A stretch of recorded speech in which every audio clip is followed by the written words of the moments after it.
دوستوں، ڈاکٹر مبارک علی ہمارے پاکستان کے عہد حاضر کے ایک ایسے مورخ ہیں، ایسے تاریخدان ہیں کہ جنہوں نے عوام کی تاریخ کو بہت سہل انداز میں، بہت عام انداز میں بیان کیا ہے۔ ان کا تاریخ پیش کرنے کا جو نقطہ نظر ہے، وہ نقطہ نظر عوامی نقطہ نظر سے وہ سمجھتے ہیں کہ تاریخ کو پیش کرنا چاہیے، دیکھنا چاہیے، کیونکہ وہ یہ سمجھتے ہیں کہ بادشاہوں کی، جنگوں کی اور بڑے لوگوں کی جو تاریخ ہوتی ہے وہ تو اپنی جگہ بہرحال ایک اہمیت رکھتی ہے، لیکن اصل اہمیت جو ہے وہ عوام کی ہوتی ہے، جو کہ کسی بھی معاشرے کو تشکیل دیتے ہیں، اس کے اندر جو ہے وہ ذہنی اور فکری تبدیلیاں لاتے ہیں، انقلاب برپا کرتے ہیں۔ تو عوام کی جو تاریخ ہے، عوام کی تاریخ کو عوام کے نقطہ نظر سے دیکھنا، سمجھنا اور پیش کرنا چاہیے، اور ڈاکٹر مبارک علی نے ساری زندگی اپنی جو کتابیں ہیں اس کے اندر یہی عمل انجام دیا ہے۔ ڈاکٹر مبارک علی صاحب کی بہت ساری باتوں سے آپ اتفاق کر سکتے ہیں، اختلاف کر سکتے ہیں، لیکن ایک بات ضرور ہے کہ انہوں نے عام شخص کے لیے جو ایک تاریخ پڑھنا چاہتا ہے اور تاریخ کو ایک بہت مشکل مضمون سمجھتا ہے، اس کے لیے بہت آسانی کے ساتھ بہت سارے موضوعات پر ایسی کتابیں تصنیف کی ہیں کہ جس کو پڑھ کر انسان تاریخ کے مختلف پہلوؤں کو عوامی نقطہ نظر سے سمجھ سکتا ہے۔ میرے پاس اس وقت دو کتابیں ان کی موجود ہیں۔ پہلی کتاب ہجوم کا کلچر ہے۔ یہ ایک بہت سمجھ لیں کہ ایک ایشو ہے، ہجوم کا کلچر۔ آپ کو معلوم ہے کہ یہ اصطلاح جو ہے وہ بہت زیادہ تاریخ میں استعمال ہوئی ہے۔ ہمیشہ جب انقلاب فرانس آیا تو انقلاب فرانس کے اندر بھی جو بیسٹائل کے قلعے پہ ایک ہجوم نے دعویٰ بولا، اور وہاں جو بادشاہ تھے اور جو بادشاہ کا خاتمہ ہوا، اور پھر اس ہجوم نے کیا کیا وہاں پر۔ اسی طریقے سے مختلف جو تہذیبیں ہیں یا مختلف جو معاشرے ہیں، ان میں آج بھی ہمیں ہجوم جو ہے وہ مختلف نظر آتے ہیں، مختلف نقطہ نظر کے مطابق اکٹھے ہو جاتے ہیں، مختلف مقاصد کے تحت اکٹھے ہو جاتے ہیں، اور مختلف اہداف کے تحت جو ہے وہ اکٹھے ہو جاتے ہیں، اور پھر وہ ہجوم جو ہے وہ کیا کام کرتا ہے اور کس طرح کام کرتا ہے، اور ہجوم کی نفسیات کس طرح کام کرتی ہے، اس کو ڈاکٹر صاحب نے اس کتاب میں اپنا موضوع بحث بنایا ہے۔ گو کہ یہ کتاب جو ہے وہ اتنی کوئی ضخیم کتاب نہیں ہے، تقریباً 130 صفحے کی کتاب ہوگی، لیکن اس کے اندر مختلف موضوعات کے تحت بہت خوبصورت انداز میں ہجوم کے نفسیات پر روشنی ڈالی گئی ہے۔ اس میں انہوں نے سب سے پہلے ہجوم کی نفسیات کے اوپر بات کی ہے کہ ہجوم جب جمع ہوتا ہے تو وہ کیوں جمع ہوتا ہے، اس کے پیچھے اسباب کیا ہوتے ہیں، اور جو جن معاشروں کے اندر ہجوم جمع ہوتا ہے ان معاشروں کے اندر کیا ان کے خد و خال کیا ہوتے ہیں، ان میں کیا خامیاں یا خوبیاں ہوتی ہیں، جس کی وجہ سے ہجوم یہ سمجھتا ہے کہ وہ اپنے حقوق لینے کے لیے، اپنے مفادات پورے کرنے کے لیے یا اپنے اہداف کو پورے کرنے کے لیے وہ اکٹھا ہوا، اور اس کی نفسیات کیسی ہوتی ہے۔ پھر بر صغیر میں ہجوم، پھر پہلی جنگ عظیم کے بعد کہ ہجوم جو ہے وہ مختلف ریاستوں کے اندر کس طرح اکٹھے ہوئے اور انہوں نے کیا کیا۔ پھر ریاست اور ہجوم، نظریاتی ہجوم،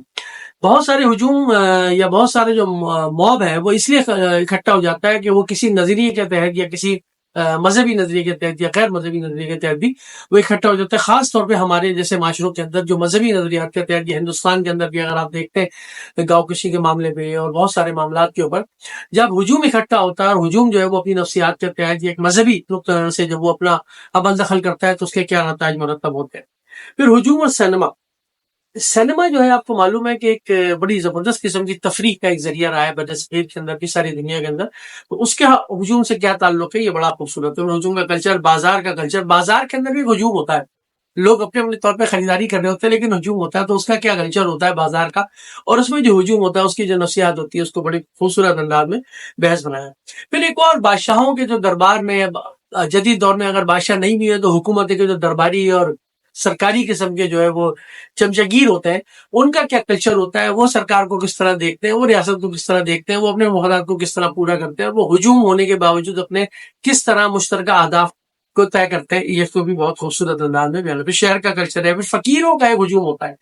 فقیر بھی جو ہے ہجوم ہے، مختلف جگہ ہوتے ہیں لیکن فقیروں کا ایک کلچر ہوتا ہے، ان کی ایک نفسیات ہوتی ہے، ان کی بھی ایک تہذیب ہوتی ہے، ان کے بھی اپنے ایک اہداف ہوتے ہیں، اس کو بڑے خوبصورت انداز میں انہوں نے خانہ بدوش، آپ کو معلوم ہے ویگابونڈ جو ہے ساری دنیا کے اندر، ہپیز ایک زمانے میں، جپسیز ایک زمانے میں، تو ان کا بھی کلچر بہت خوبصورت ہے۔ پھر شہری اور جنگ، عروج زوال و پروگریس، عہد وسطیٰ کی یورپی جامعات، اس کے اندر مختلف اور بھی موضوعات ہیں۔ پھر پیرس کے انقلاب کا تجزیہ 1848 میں، پھر روسی انقلاب 1905 کے اندر جو آیا اس کا بھی تجزیہ ہے۔ پھر انسانی جذبات کا سیاسی اور سماجی حالات پر اثر، بر صغیر ہندوستان میں کتاب کی تاریخ، بنگلہ دیش کا بحران، بھوک، پبلک دانشور، پروفیشنل مورخ، تاریخ اور قومیت کی تشکیل، تاریخ اور نسل پرستی، تاریخ کا سنہرا دور، تاریخ کی عدالت، تاریخ کی کھوج، تاریخ افریقہ، تشدد کے مظاہرے، جرم و سزا و قید خانے، رویندر ناتھ ٹیگور پر یہ کتاب ختم ہوتی ہے، اور یہ کتاب اچھی ہے، مختصر سی کتاب ہے، لیکن دو تین صفحات کے اندر آپ کو 127 صفحے کے اندر ہجوم اور اس کی نفسیات اور اس کے علاوہ دیگر جو مبارک علی صاحب نے لکھا ہے اس کے بارے میں پڑھیں گے۔ دوسری جو کتاب ہے عہد حاضر تاریخ کے تناظر میں، اس کے اندر اگر ہم دیکھیں تو عہد حاضر کو انہوں نے کئی ادوار میں تقسیم کیا۔ مثلا اگر ہم دیکھیں تو تاریخی افکار ہومر اور ہیروڈوٹس سے جو ہے وہ چلے، اور پھر زینوفن، پھر تھیوسیڈیز، پھر اصل میں یہ کتاب جو ہے وہ کتاب کوئی اور لکھی گئی ہے، اس پر ڈاکٹر مبارک علی صاحب کا تبصرہ ہے۔ وہ کتاب اصل جو کتاب ہے اس کا بھی انہوں نے حوالہ دیا ہے اس کے اندر کہ وہ کتاب کیا ہے اور کیوں لکھی گئی ہے، کس طرح لکھی گئی۔ اور پھر اس کے بعد یہ لیکچر ہے پروفیسر ایلن سی گولڈ سے، اور اس پہ تبصرہ کیا ہے ڈاکٹر مبارک علی نے، اس کا ناقدانہ جائزہ بھی لیا ہے۔ تو اپنے نوعیت کے اعتبار سے چھوٹی کتاب ہے لیکن بڑی کتاب ہے یہ تاریخ اور عہد حاضر۔ پروفیسر گولڈ کے جو لیکچر ہیں وہ ایسے ہیں کہ اس کو آپ فراموش نہیں کر سکتے۔ مثلا جیسے میں نے آپ کو کہا کہ وہ قدیم تاریخ سے چلے ہیں، یونان کے ہیروڈوٹس، ہومر، زینوفن، تھیوسیڈیز، اور پھر یہ ہے کہ ٹیسیٹس انتشار کی تاریخ لکھنے والا، ریفارمیشن کی تحریک، جبن آ گیا، تاریخ بطور سائنس، کانٹ، کافکی اور کامٹ آ گیا، وک کا نظریہ، تاریخ کا رومانوی نظریہ، کارل مارکس اس کے اندر زیر بحث ہے، کلچر و تاریخ، تہذیب و تاریخ، پھر سیاسی افکار میں لبرلزم کیا ہے، متنازع اور لبرلزم کیا ہے، آزادی پسندی کیا ہے، قدامت پسندی کیا ہے، پھر نیچر اور شر کی بنیاد، یونان، المیہ، فیصلی پنیشن کی جنگ، یونانی فلسفے میں بدی اور برائی، دانتے، جہنم اور ختم ہوتی ہوئی امید، ریفارمیشن یا برائی کے تصور میں کیاولی کا ذکر ہے اس کے اندر، ہوبس، جان ہوبس بڑا مشہور فلسفی ہے، جان ملٹن ہے، اس کی گمشدہ جنت، پھر کانٹ آ گیا، پھر ہیگل آ گیا، پھر مارکس کی جو مادیت اور اس کا فلسفہ ہے، پھر امریکہ کی خانہ جنگی پہ نیٹشے آ گیا، دوستویسکی آ گیا جو بڑا زبردست قسم کا ہمارا ناول نگار ہے، پھر کنراڈ، فرائڈ، پھر اور بہت سارے لوگ اس کے اندر، پھر پیگن مذاہب اور عیسائیت، پیگن مذاہب کا زوال اور عیسائیت کی ابتدا، رومن امپائر میں دیوتا اور ان کے شہر، رومی سلطنت، افلاطونیت، رواقیت، اسٹاکزم، رومی سلطنت میں یہودی، عیسائیت کا چلن اور تبدیلی مذہب، پیگنز کا رد عمل، بشپ اور چرچز، پیگن مذہب کی تنقید اور مسیحیت کا دفاع، پہلا مسیحی عالم کانسٹنٹائن جو تھا، قسطنطین، اس کا تبدیلی مذہب، قدیمی رومی شہر میں روزمرہ کی زندگی، پومپائے، اور پھر پومپائی شہر کی غلام اور تفریحات کس طرح ہوتی تھی، اس میں فسادات کس طرح ہوتے تھے، اور ان کی صنعت پومپائی کس طرح نمایاں تھا، رینیساں، میڈیچی خاندان، فلورنس، میڈیچی شان و شوکت کی بنیادیں، اور پھر اس طریقے سے یہ کتاب ختم ہوتی ہے۔ اور یہ ایک طرح سے جیسے میں نے آپ سے عرض کیا، ڈاکٹر مبارک علی صاحب نے اس میں شروع میں ذکر کیا ہے کہ تاریخ کے حوالے سے یہ پروفیسر ایلن سی گولڈز کے یہ لیکچر ہے، اور ان لیکچرز کا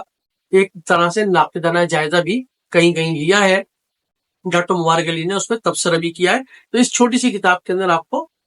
یونانی تہذیب اور رومی تہذیب کے اندر جو تبدیلیاں واقعی ہوئی، انہوں نے دنیا کی جو فکری اور ذہنی اور سیاسی طور پہ جو اثر ڈالا، اس کو آپ پڑھ سکتے ہیں۔ ڈاکٹر مبارک علی کی کتابیں آپ ضرور پڑھیے، آپ اتفاق کر سکتے ہیں، اختلاف کر سکتے ہیں، لیکن تاریخ کو عوامی طور سے پڑھنے کا یہ